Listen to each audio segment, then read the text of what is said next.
Palavra da Verdade, com Hernandes Dias Lopes. Meus amados, nós vamos então abrir a Palavra de Deus no livro de Eclesiastes, capítulo 1. E faremos a leitura do verso 1 ao verso 11. Eclesiastes, capítulo 1, versos de 1 a 11.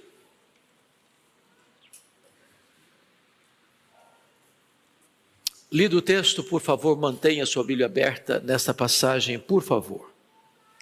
Está escrito assim: palavra do pregador, filho de Davi, rei de Jerusalém. Vaidade de vaidades, diz o pregador, vaidade de vaidades, tudo é vaidade. Que proveito tem o homem de todo o seu trabalho com que se afadiga debaixo do sol? Geração vai, geração vem, mas a terra permanece para sempre. Levanta-se o sol e põe-se o sol, e volta ao seu lugar, onde nasce de novo. O vento vai para o sul e faz o seu giro para o norte. Volve e revolve-se na sua carreira e retorna aos seus circuitos. Todos os rios correm para o mar, e o mar não se enche. Ao lugar para onde correm os rios, para lá tornam eles a correr. Todas as coisas são canseiras tais que ninguém as pode exprimir. Os olhos não se fartam de ver, nem se enchem os ouvidos de ouvir.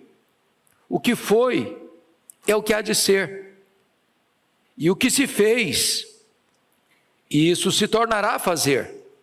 Nada, pois, novo debaixo do sol. Alguma coisa de que se possa dizer, vê, isto é novo? Não, já foi nos séculos que foram antes de nós. Já não há lembrança das coisas que precederam, e das coisas posteriores também não haverá memória entre os que hão de vir depois delas. Eu gostaria de meditar à luz desse texto sobre o tema em busca do sentido da vida. Em busca do sentido da vida. Há um consenso, e esse consenso é eloquente, de que o livro de Eclesiastes é o livro mais complicado da Bíblia. É o livro mais difícil de ser interpretado da Bíblia. Salomão escreveu 3 obras. Ele escreveu o Cântico dos Cânticos na sua juventude, escreveu Provérbios na sua maturidade e escreveu Eclesiastes na sua velhice. Escreveu muito mais coisa. Por exemplo, a Bíblia diz que ele escreveu 3.000 provérbios, escreveu 1.005 cânticos. Foi um cientista, um especialista em plantas, em animais, um homem, diríamos nós hoje, de cultura enciclopédica. Aqui nesse livro ele retrata as crises da alma, as dores da alma, a busca do sentido da vida. Ele escancara o seu coração, revela suas próprias lutas interiores. Muitas vezes o livro parece um livro pessimista, quase que sem esperança, mas ao fim da obra, ele vai concluir que a suma de tudo é temer a Deus e guardar os seus mandamentos. Eu gostaria então que você, com a Bíblia aberta comigo, observássemos esta passagem. E ele começa a palavra do pregador, filho de Davi, rei de Jerusalém. Notem que ele não se apresenta, eu sou Salomão. É um livro de certa forma anônimo. Por outro lado, esse verso primeiro não deixa dúvida de quem ele é, porque ele se apresenta como filho de Davi, embora Davi tivesse outros filhos, mas nenhum filho de Davi foi rei de Jerusalém. Então, dos muitos filhos de Davi, quem foi rei de Jerusalém foi Salomão. Então não há possibilidade de alguém atribuir este livro a outro autor. Somente Salomão se encaixa dentro desta apresentação. A palavra pregador aqui no hebraico é a palavra koeler. E koeler é mestre, é professor. E é curioso que o livro Eclesiastes está ligado ou vinculado à ideia de eclésia. E eclésia é a palavra para assembleia, para a igreja. Então eu não estou falando de um professor ou de um pregador diante de uma classe acadêmica. Eu estou falando diante de um pregador ou de um pastor diante da igreja. Ele está ensinando o seu povo. Mas me permita, antes de entrar na exposição do texto propriamente dito, ainda na apresentação de quem está se dirigindo a nós, e Salomão foi escolhido por Deus para ser rei de Jerusalém antes de ser concebido. Além disso, o próprio Deus o escolhe e Davi promete a Batseba de que ele seria rei, seu sucessor. Vocês bem lembram do fato que, quando Davi já estava velho, doente, acamado, com um problema de hipotermia, um dos seus filhos, Adonias, resolve conspirar, usurpar o trono e se autodeclarar rei. E Davi tem pulso ainda para reverter esse quadro e coroar Salomão ainda em vida, depondo desta forma o rei usurpador Adonias. Salomão começa o seu reinado, reina 40 anos, e no começo ele tem a oportunidade dada por Deus de pedir o que quisesse. E ele sabiamente pede para Deus discernimento, sabedoria para governar. Isso agradou o coração de Deus, e Deus diz: eu vou lhe dar sabedoria e vou lhe dar riquezas. E Salomão veio a ser o homem mais sábio, Salomão veio a ser o homem mais rico da sua geração. Salomão teve o privilégio de realizar o sonho do seu pai. O sonho do seu pai, Davi, era construir um templo ao Senhor. Conseguiu arranjar todo o material, todos os recursos necessários, mas Deus não o permitiu construir o templo. Ele era um homem de guerra. Suas mãos tinham sangue das batalhas. Então Salomão é o homem que vai cumprir o sonho do pai e construir o templo, construir palácios. Mas Salomão tem um grande problema. Se você ler Deuteronômio 17, na época de Moisés, 500 anos antes de Salomão, sabendo Deus que o povo de Israel pediria um rei, Deus, o job description, Deus deu o papel que um rei deveria desempenhar ao assumir o trono de Israel. E dentro desses preceitos divinos, algumas coisas um rei não podia fazer. Primeiro, ele não podia acumular para si cavalos. Por quê? Porque não podia confiar no exército. Não podia multiplicar para si ouro. Não para o reino, para ele, ouro, para não confiar no poder econômico. Não podia multiplicar para si mulheres. O aspecto aqui não é tanto por devassidão moral. O problema aqui é que as muitas mulheres procedentes de diversas nações, com seus muitos deuses, poderia corromper o coração do rei e tirá-lo dos caminhos de Deus, para um caminho de idolatria. Salomão quebra todos esses preceitos. Salomão multiplicou para si cavalos, voltando ao Egito para comprar os cavalos. Salomão multiplicou para si ouro. Salomão multiplicou para si mulheres, a ponto de ter no seu harém 1000 mulheres, 700 mulheres, 300 concubinas. Mas não foi só isso. Salomão resolve manter um luxo extremo, exagerado, incomum, e estabeleceu províncias para que cada uma delas sustentasse o palácio com toda a sua pompa, com todo o seu luxo, com todo o seu conforto, durante um mês. Ou seja, o rei rico, o povo pobre. Mas ele fez mais.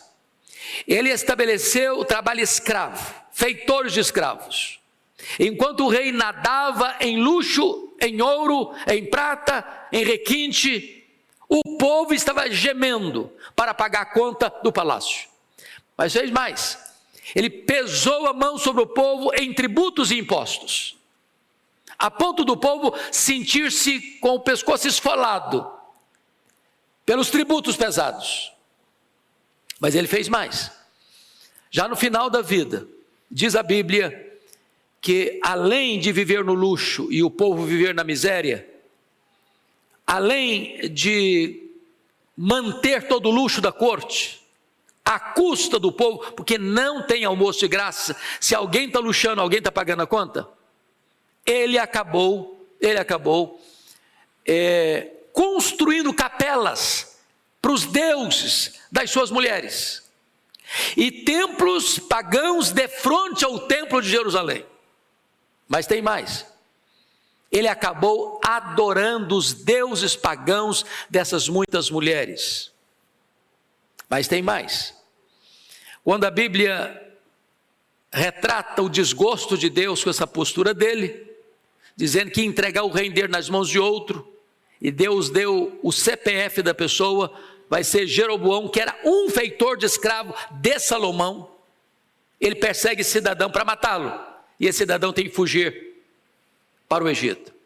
Mas finalmente, Salomão não faz corretamente o seu sucessor.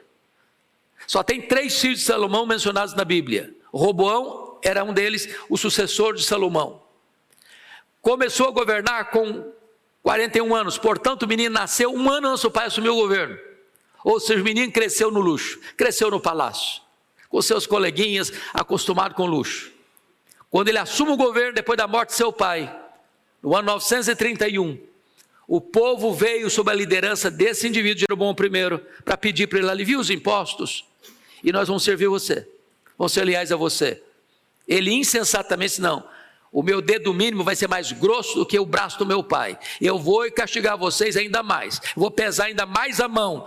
E das 12 tribos, então 10 delas seguem a liderança cismática de Jeroboão I, e ficando apenas as 2 tribos, Benjamim e Judá, sob a dinastia de Davi. Nós estamos falando de um homem, portanto, que teve esses desvios, essas quedas, esses deslizes. E o livro de Eclesiastes, de certa forma, retrata toda essa angústia da alma desse homem que se desvia de Deus por tanto tempo, e só vai se voltar para o Senhor no final da sua vida. E possivelmente, e eu entendo assim, que o livro de Eclesiastes é um livro testemunhal. Ele está aqui na velhice, já no final da vida, depois que ele se volta para o Senhor, a suma de tudo é temer a Deus, guardar os seus mandamentos, e vai contando para nós as lutas que viveu, as angústias que viveu, as dores que viveu, as decepções que colheu, as frustrações que experimentou numa vida sem Deus. Então, com esse pano de fundo, vamos continuar a leitura do texto que nós lemos. Versículo 2. Veja você comigo o conceito secularista da vida. Leia o verso 2 comigo, por favor, vamos juntos. Vaidade de vaidades, diz o pregador, vaidade de vaidades, tudo é vaidade. Ele está olhando para a vida apenas no ponto horizontal, apenas numa linguagem humana, terrena, temporal. Ele não coloca Deus nessa avaliação. Ele está olhando para a vida debaixo do sol, numa perspectiva puramente humana, e ele vai reduzir tudo o quê? A vaidade. Quando ele diz vaidade, vaidade, isso é ênfase no hebraico, cântico dos cânticos, né? ênfase. Então é isso que ele está falando. E a palavra vaidade, rebel no hebraico, é sopro, é vento, é vapor, é vaidade. Ou seja, os projetos humanos fora de Deus são castelo de nuvens diante de uma tempestade de vento. É menos do que castelos de areia, é castelos de nuvens, não tem consistência. O homem bota a mão e ele tenta palpar e não encontra sentido na vida, no dinheiro, no sucesso, na fama, nos prazeres, nas conquistas. Tudo isso não dá sentido para ele viver. Agora notem, ele vai colocar ainda um conceito secularista do trabalho. Leia o verso 3 comigo, todos nós. Que proveito tem o homem de todo o seu trabalho, com que se afadiga debaixo do sol? Então, veja bem, debaixo do sol. Ele está dizendo que trabalho produz o quê? Fadiga. Aliás, é consequência do pecado. Deus diz para Adão, olha, do suor do teu rosto, comerás o teu pão. Vai ter fadiga. A terra vai produzir cardos, abrolhos, espinhos. Você vai ganhar o pão, mas com muita luta, com muita fadiga. Agora a pergunta é, que proveito? Que proveito? Isso é um termo comercial, a palavra proveito aí. A vida não paga dividendos. O que ele está querendo dizer com isso, irmãos? É que o homem trabalha, economiza, junta um dinheirinho, compra uma casa, compra um carrinho, se tiver mais um pouquinho de dinheiro, compra uma casa melhor, e se tiver mais dinheiro, compra mais 2 casas, mais 3 casas, compra uma fazenda, compra um avião, compra um iate, compra isso, compra aquilo, e compra aquilo outro, compra aquilo outro. Ele não consegue usufruir tudo, e no dia que ele morrer, quanto ele vai levar disso? Nada. Trabalhou. Sabe quem vai usufruir? Quem não ralou. Quem não ralou. Já perceberam isso? Filhos criados em berço de ouro, via de regra não pegam no pesado? Quem trabalhou foram os avós, quem trabalhou foram os pais. Ele vai usufruir. Não custou nada para ele, ele não sabe quanto custou mesmo, não sabe quanto custa mesmo, e ele vai gastar e vai gastar. Aí Salomão está dizendo o seguinte, olha, é vaidade, porque eu me empenhei, eu ralei, eu esforcei, e daí? O que surgiu? O que sobrou? Sobrou nada. Sobrou um caixão de cedro, e mais nada. E mais nada, na perspectiva humana, debaixo do sol. Isso me lembra de um banqueiro brasileiro, riquíssimo, que morreu na pandemia, a Covid-19. E a filha, chorando no funeral, disse uma frase lapidar. O mais terrível de tudo, meu pai, sendo um homem bilionário, morreu por falta daquilo que é de graça, o ar nos seus pulmões. O que o homem leva? Nada. Bom, mas agora ele vai fazer uma outra análise da mesmice das gerações andando em círculo. Olha o verso 4 comigo, leia o 4, toda a igreja. Geração vai, geração vem, mas a terra permanece para sempre. Então para com geração vai, geração vem. Geração lá do Egito, dos faraós, geração da Síria, do Sargão II, do Senaqueribe, geração lá da Babilônia, do Nabucodonosor, a geração lá da Pérsia, do Dario o Grande, a geração dos gregos com Alexandre, geração dos imperadores romanos, dos Césares, as gerações vão passando, geração em geração, mas o que está acontecendo? As mesmas lutas, os mesmos problemas, as mesmas angústias, os mesmos dramas, os mesmos pecados, os mesmos anseios, as mesmas guerras. Nós estamos estudando aqui na Escola Dominical, livro de Amós. Você lê Amós hoje, você está fazendo uma radiografia da sociedade brasileira, da sociedade americana, da sociedade europeia. Os homens, irmãos, mudou a tecnologia. Nós somos a geração da internet. Nós somos a geração da propulsão a jato. Nós somos a geração que explora o espaço. Nós somos a geração da cirurgia robótica. Nós somos a geração que empacota na cabeça de um alfinete os dados genéticos dos mais de 8 bilhões de habitantes. Mas nós somos as gerações com os mesmos problemas de 2000 anos. Geração vai, geração vem. A terra está aqui. Os problemas são os mesmos. Os mesmos. É uma mesmice só, mudou nada.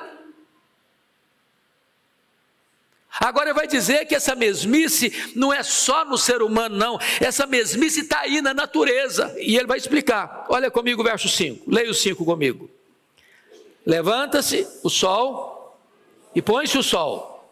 E volta ao seu lugar onde nasce de novo. Ele está falando não cientificamente, ele está falando aquilo que nós falamos todo dia: o sol nasce, o sol se põe. Não é a linguagem nossa? Embora a gente sabe que é a terra que gira, mas na nossa cabeça, na nossa linguagem, é o sol que está andando. E o sol vai de onde para onde? Vai do leste para o oeste. Nasce no leste, se põe no oeste. Amanhã vai fazer o quê? Vai nascer no leste, vai se pôr no oeste. E depois de amanhã vai fazer o quê? Vai nascer no leste, vai se pôr no oeste. E na semana que vem vai fazer o quê? Nascer no leste, se pôr no oeste. E no mês que vem vai fazer o quê? A mesma coisa. E na próxima década, a mesma coisa. E no próximo século, a mesma coisa. No próximo milênio, a mesma coisa. Não tem progresso, não tem avanço. Você está fazendo sempre, desde o dia que foi criado, a mesma coisa. Nunca mudou a sua rota. O que Salomão está vendo? Mesmice. Mesmice. Mas não é só no sol, não. Olha agora essa rotina no vento. Olha o verso 6, leia o 6 comigo. O vento vai para o sul, faz o seu giro para o norte, volve-se, revolve-se na sua carreira, retorna aos meus circuitos. Olha aí, o vento, no mesmo círculo, no mesmo círculo. Ele vai para o sul, faz seu giro no norte, ele volve, revolve-se, volta para o mesmo circuito. Desde quando? Desde o começo da criação. Não tem progresso, não tem avanço, é a mesmice de sempre. Ele está olhando para uma visão tão pessimista da criação, que a crise dele ecoa na natureza, e a mesmice da natureza reverbera dentro dele. Reverbera dentro dele. Mas não é só também o sol e o vento, não. Ele vai dizer que os rios estão na mesma situação. Leia o verso 7 comigo, por favor, todos nós. Todos os rios correm para o mar. O mar não se enche. Ao lugar para onde correm os rios, para lá tornam eles a correr. Então, olha aí. Todo rio vai para onde? Para o mar. O mar se enche? Não se enche. Tem evaporação, a água sopra as nuvens, a chuva desce para a terra pega a enxurrada, leva para o rio deságua no mar, vem a evaporação, a água sopra as nuvens, a chuva desce. Isso está acontecendo ontem, acontece hoje, vai acontecer amanhã, até Jesus voltar, até a restauração de todas as coisas. Tudo isso vai acontecer do mesmo jeito. Do mesmo jeito.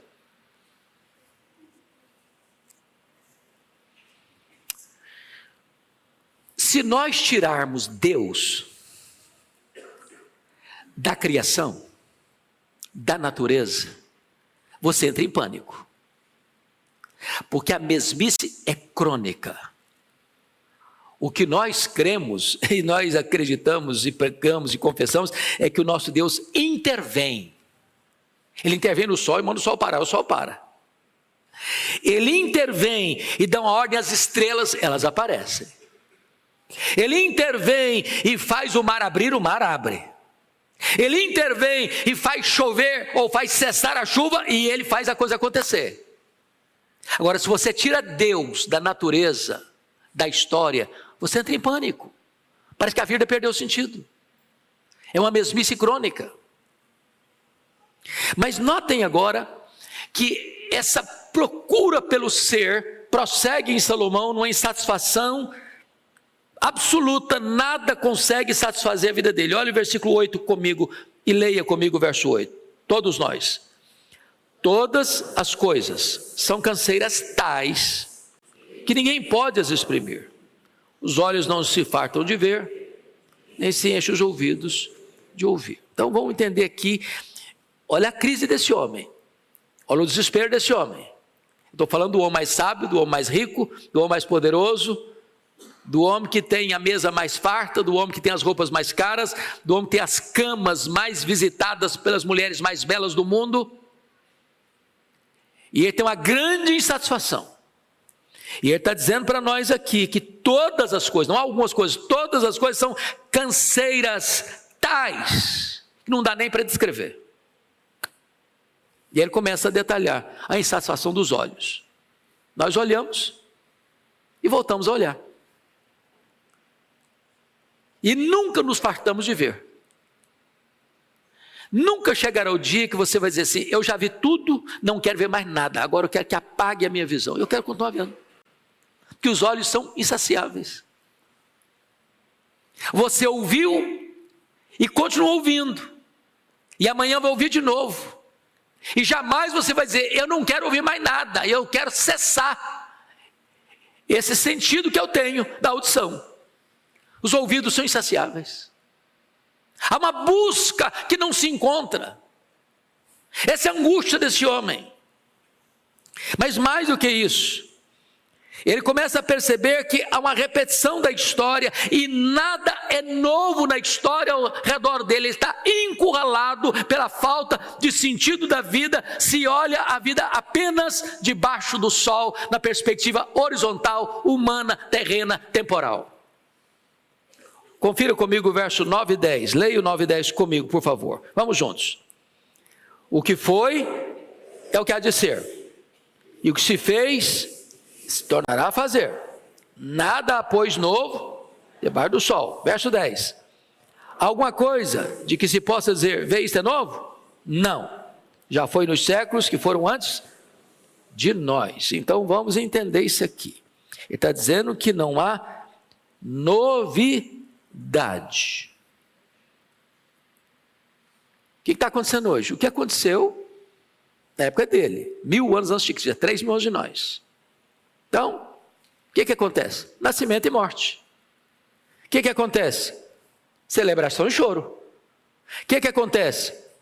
Conquista e perda. O que acontece? Paz e guerra.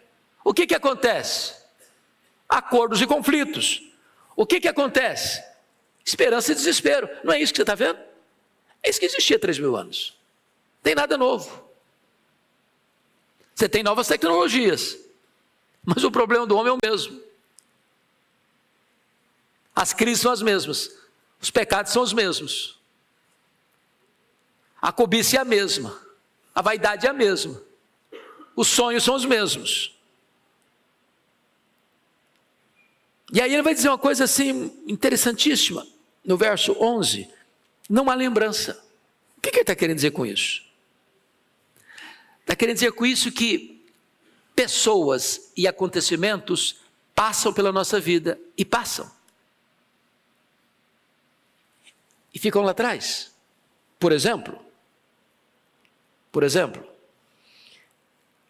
se eu fizer uma pergunta aqui no auditório, honesta e simples, quem aqui, nesse auditório, me cita o nome do seu tataravô e da sua tataravó? Quem sabe? Mas foram pessoas importantes da sua família. Você não se lembra? Sabe o que significa isso? O seu tetraneto não vai saber que você existiu? Desculpa me dar essa notícia para você. Você nem vai ser lembrado. As pessoas passam. E não há lembrança. Vocês se lembram da fala do John Lennon, dos Beatles, de Liverpool? Ele afirmou na década de 70, depois de 10 anos que estavam no auge: nós somos tão conhecidos, nós somos tão relevantes, nós somos tão amados, que nós somos mais famosos do que Jesus Cristo. Bom, John Lennon foi assassinado em 1980 por Mark David Chapman. E só os mais apreciadores dos Beatles sabem de cor o nome dos 4 componentes da banda. Você sabe? Bom, John Lennon, Paul McCartney, George Harrison, Ringo Starr. Eu sei porque eu tomei nota. Também não sabia.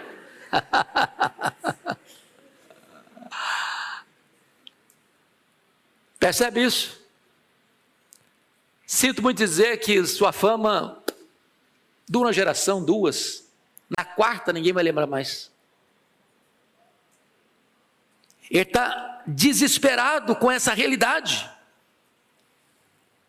Bom, me permita agora fazer uma aplicação. Se eu parasse aqui, falei, puxa vida, então é desesperador, não?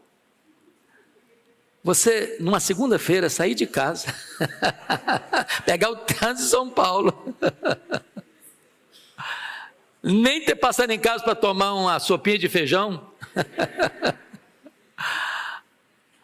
para escutar isso, quer dizer que não tem sentido mesmo, a vida não faz sentido mesmo, esse vazio mesmo, essa vaidade toda mesmo.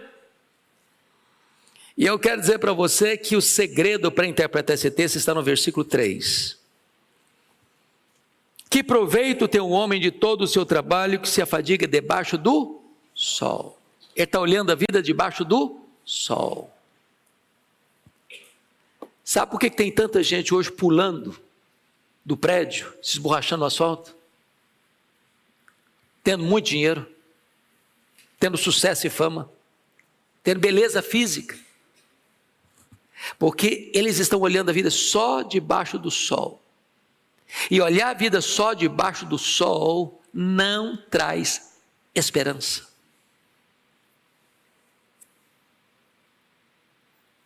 Pode ter dinheiro.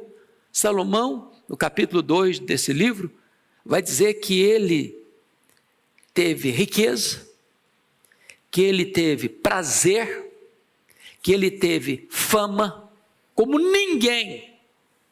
E olhando a vida só debaixo do sol, o que ele encontrou foi bolha de sabão, foi vaidade, nada, exprimia e não saía nada.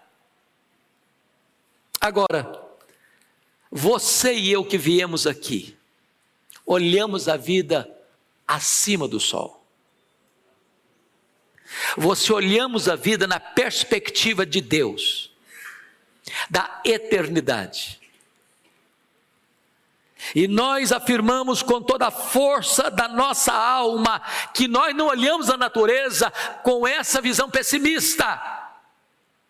O Salmo 19 diz que o sol agora percorre como um noivo, com a sua beleza, com o seu garbo, com o seu encanto, e você olha para o sol e não adora o sol, você olha para o sol e glorifica o Criador do sol, porque ele traz vida, calor, saúde, esperança. Agora você olha o amanhecer não como um ciclo da natureza que se repete, se repete, se repete. Você olha para amanhã e diz: as misericórdias de Deus se renovaram sobre mim a cada manhã. Você começa o dia entusiasmado, a vida faz sentido. Você agora olha para a vida, e a vida não é uma bolha de sabão, não é um vapor. Agora a vida tem sentido. Você diz: para mim o viver é Cristo, porque Jesus veio para me dar vida, de vida em abundância, e eu agora tenho nele vida eterna. Eu celebro a vida, eu desfruto da vida, eu estou encantado com a vida. A vida é um dom de Deus, a vida é um presente de Deus. Eu quero cuidar do meu corpo, eu quero cuidar da minha mente, eu quero cuidar das minhas emoções, eu quero cuidar da minha alma, porque toda a minha vida foi projeto de Deus, é obra de Deus, para a glória de Deus, e a minha vida vai ser colocada no altar de Deus, para viver na vontade dEle, para a glória dEle. Faz sentido viver. Você olha para o trabalho, não é esse enfado todo nada, não é mesmo. Você acha o seguinte: trabalhar é uma bênção, trabalhar é uma bênção.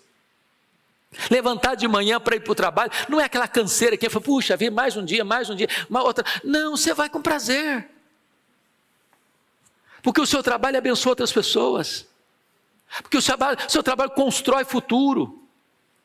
O seu trabalho é resultado, daí você tira o seu sustento, o seu pão, e você sustenta a sua família, e você estende a mão ao necessitado, e você contribui para a obra missionária, e você vai dizer assim: no Senhor o meu trabalho não é vão. Tudo faz sentido, tudo faz sentido. Agora, não é a mesmice não, tem um novo coração, tem uma nova mente, tem uma nova vida, tem uma nova aliança, tem um novo céu, uma nova terra. Tudo se faz novo. E você encontra então o sabor da vida, o privilégio da vida. Porque você não está olhando a vida só debaixo do sol, você está olhando a vida acima do sol e contemplando aquele que é a razão da existência do próprio universo. Em busca de sentido da vida. Não encontra esse sentido nas coisas. Você encontra o sentido da vida no Deus Criador de todas as coisas. Eu quero concluir dizendo que eu estava de férias, certa feita, e quando posso, eu gosto muito de caminhar na praia. Esse é o meu hobby principal nas férias. Levantar de madrugadinha para ver o sol nascer, caminhando na areia. E percebi que quando eu saía para a caminhada, tinha uma moça que ficava no pátio do hotel, como que numa espécie de yoga, com as pernas cruzadas, olhando para o céu. Aí, quando eu voltei, o sol já tinha nascido, já estava brilhando, e ela estava lá, numa liturgia, adorando o sol. E eu, curioso, me aproximo dela, e a hora que ela deu uma pausazinha, eu perguntei: o que você está fazendo? Ela me disse: eu estou adorando o sol. O sol é maravilhoso, o sol é encantador, o sol é belo, o sol enriquece, o sol ilumina, o sol aquece, o sol fertiliza, o sol dá saúde. E foi fazendo elogios ao sol. Eu fiquei até animado com ela, de tanta coisa linda que ela falou do sol. E eu disse: eu também adoro. É mesmo? Você adora? Eu falei: adoro. A quem você adora? Eu respondi: eu adoro o Criador do sol. É maior do que o sol, é mais lindo que o sol, é mais poderoso que o sol. Ele pode preencher o vazio do meu coração que o sol não consegue. Esse é o Criador que eu quero apresentar a você. E falei para ela de Jesus. Hoje você pode sair daqui, não apenas contemplando a beleza da criação, mas encantado com o Criador, porque só Ele, em Jesus o seu Filho, pode dar sentido à sua vida. Que Deus nos abençoe.